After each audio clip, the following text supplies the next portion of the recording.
Hey guys, it's Mike here, and welcome to another video that we're going to be bringing you today on Dragon Ball Z. In this video, we're going to be talking about a very interesting subject, which I don't know if many people have ever done a video on, but we're definitely doing one today, and we're going to be pretty comprehensive about it. And that is, how strong would future Perfect Cell have been? And this future Perfect Cell would be the perfect cell, if he emerged as he was normally supposed to and absorbed the androids in future Trunks' timeline.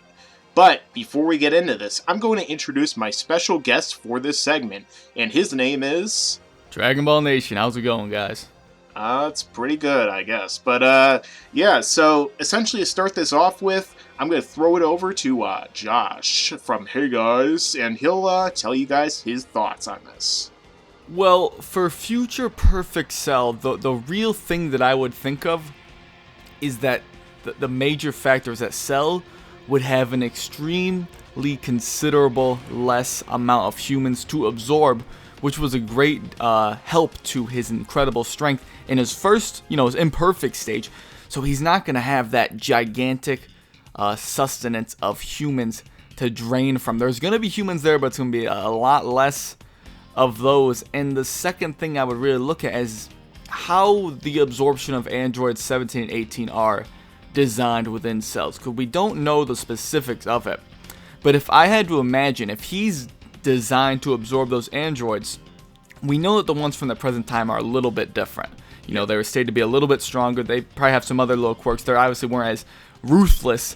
And I think that they're just designed, he's designed to absorb those androids. I don't think the strength of them necessarily matters, but I think the major factor would be less humans.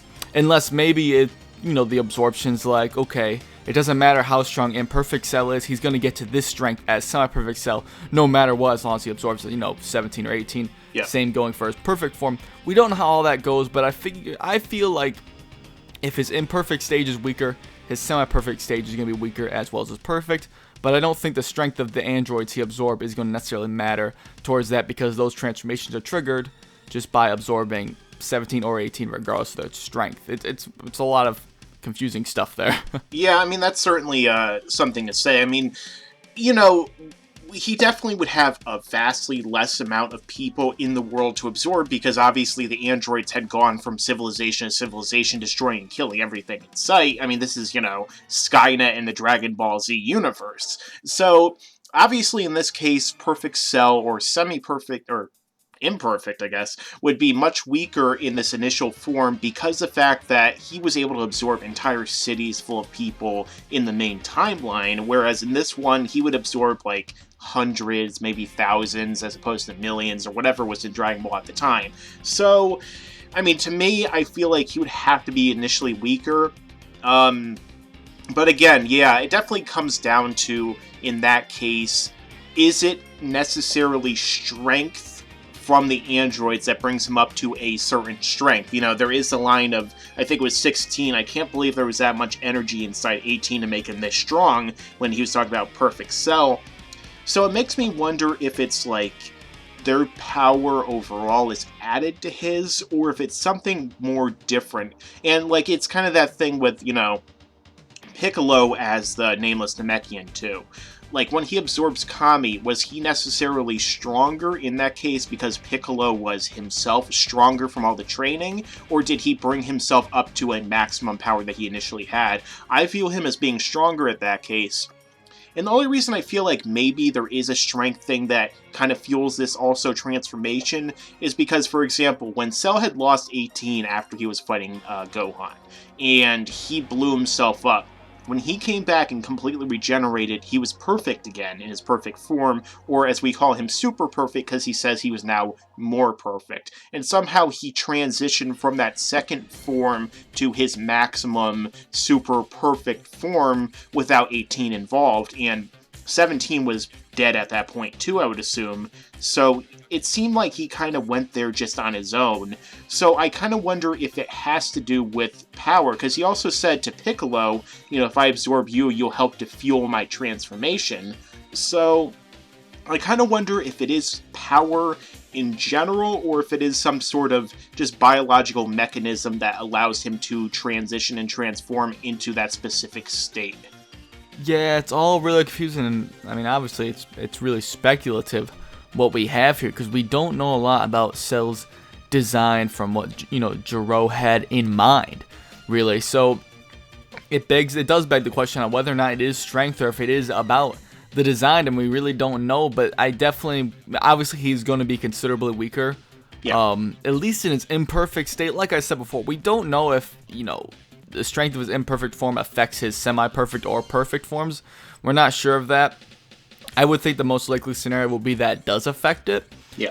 It's a transformation, so whatever it has as, quote-unquote multiplier or whatever equation it applies. But it really is definitely interesting to think about this kind of thing here.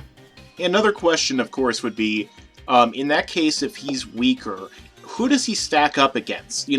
For example, if we just say that it's entirely based upon how many people he absorbed, because obviously there was a big difference between when he fought Piccolo to when he absorbed 18, and he was as strong as 20 at that point. 16 at that point.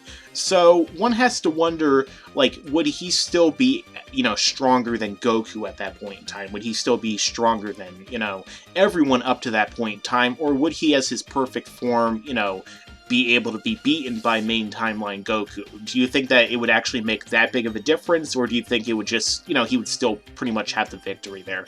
Considering Cell was already absorbing humans before he met Piccolo, I can't exactly pinpoint how strong he'd be, but he had those two, the power-ups we know of where he absorbed humans for the first time and met Piccolo, then he absorbed more and was there with, the battle between Piccolo and 17 and was, around 16's power. I would think, if I really had to guesstimate and, scale down, if the first form of Cell is integral to the power of the semi-perfect and perfect, I would think that he would probably be, and it sounds like a stretch, but maybe about half the strength of what he was in the present timeline. Oh, wow. So how much percent do you think he was actually using against Goku then?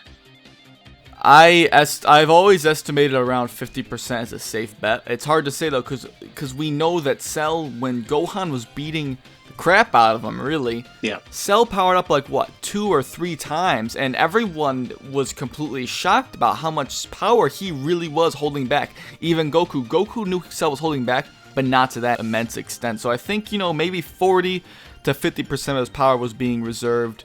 I think that's a pretty safe bet. Yeah, so at that point, it's arguable that, Gohan wouldn't have needed to unlock his full power to beat this dude, right? Because yeah, it's crazy to think about that. Although I do wonder how much stronger Gohan was than Goku at that point in time, but that's going down this hill and that hill and stuff. So overall, you feel that he would actually be half of what he was if it actually does lend to that. Right, if the first form is integral to the next transformation's power, I would definitely think so, but if, the transformation is just some set power that he achieved from the design or whatever, then obviously he would be the same strength as what we had in the current timeline. Yeah, pretty much. At the end of the day, it does feel like, obviously, 17 and 18's influence definitely added a lot more to it. It kind of makes me wonder why Cell's power wasn't kind of infinite, considering the fact that they both had infinite power, regenerate. For example, Cell also lost stamina during his fight against Goku, which is why he needed the Sensu being, but considering that he absorbed 2 androids with perpetual energy, engines, you kind of have to wonder why the hell, he needed that. Why wouldn't his energy go on forever, say, Kid Buu or something like that? But, it doesn't really make a whole lot of sense when you think about it. No, it really doesn't. It really doesn't. I guess his absorption is different from Buu's, but at the same time, even though he's an android, he's still absorbing these beings that do have this limitless source of power. But maybe it messes, because they're using what, pure energy, right? Yep. Maybe that doesn't mesh with his consumption of ki well. It's obviously just writing, but yeah, obviously, how do those 2 full-size humans fit inside, Cell when he looks like that? And then how does he spit one out? It doesn't make any sense, but right. Who knows? Yeah. But yeah. Yeah, essentially, I have to agree with Josh here. I think that it makes sense that he would be weaker, assuming that it was not a fixed point of power. But, I mean, there you have it. This has been another segment that we've been doing on Dragon Ball Z, talking about how strong future Perfect Cell would have been in his own timeline. I'd like to thank Josh for coming out. Don't forget to check out his channel, and don't forget to like, comment, share, and subscribe. As I always say, have a great day. Wait a second, that's QAAMAN.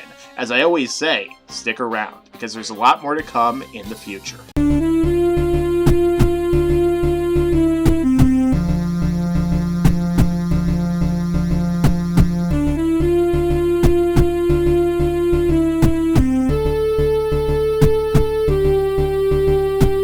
And you better subscribe!